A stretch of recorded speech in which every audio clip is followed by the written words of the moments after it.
Hello, my name is SHUIJIYIN and I'm the Chairman and Chief Researcher of the Hurun Report. And I'm delighted today to bring you the highlights of our latest list. It's the Hurun China Food Industry Top 100. Now, I might be hearing some of you scratching your head and thinking to yourselves, frankly, what's that to do with me?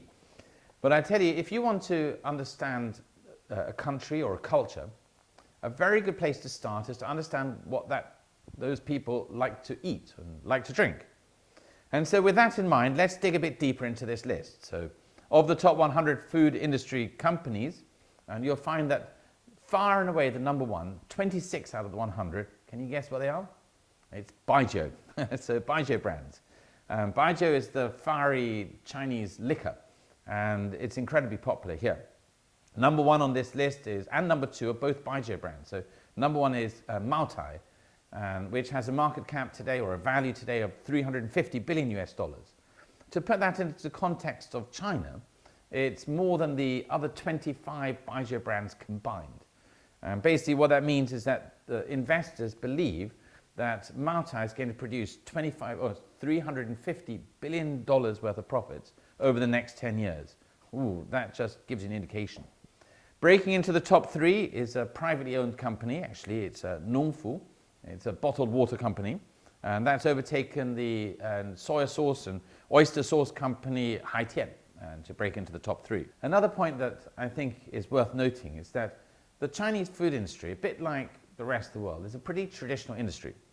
And there are 6 companies on this list that have a history of over 100 years, led by the red wine brand Zhangyu, and then followed by 2 beer brands like Harbin Beer and Qingdao Beer. I don't know if you've tried it. They're very popular out here. There's also a smattering of young companies coming through, and the one most worthy of note is Yuanqi, which is a soft drinks brand. It's now got a market cap of over 10 billion.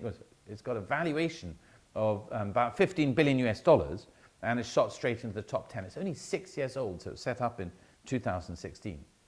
Overall, this sector has sort of weathered the storms of the stock markets relatively well.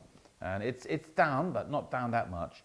But if you look at the very detailed subsectors, you find that the beer brands have actually done pretty well over the last year.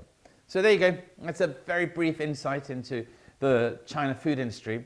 I'd like to say thank you to our partners, Huanqiu Shoufang and SHUIJIYIN, and for doing this list with us, and also to you for watching. And I hope that you can get something out of it. And perhaps if you really understand the stories of these companies, will give you a much deeper understanding of, first of all, the food industry in China, but also understanding what people here like to eat and like to drink will give you a deeper understanding of the country itself. Thank you very much for watching, and see you next time. Bye-bye.